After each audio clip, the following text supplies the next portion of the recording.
Kamareddy BC reservation అడ్డుకున్నది BJP BRS పార్టీలే అని ప్రభుత్వ సలహాదారు షబీర్ అలీ అన్నారు.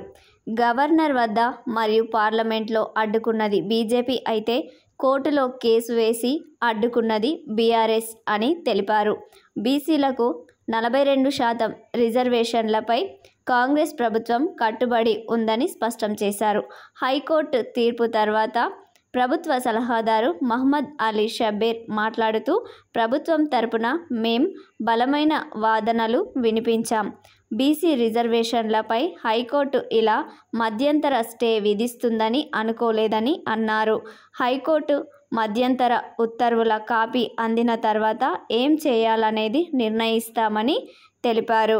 మల్లికార్జున్ ఖర్గే, సోనియా గాంధీ, రాహుల్ గాంధీ నేతృత్వంలో సామాజిక న్యాయంతో ఎన్నికలకు వెళ్తామని ఈ సందర్భంగా ప్రభుత్వ సలహాదారు షబీర్ అలీ స్పష్టం చేశారు.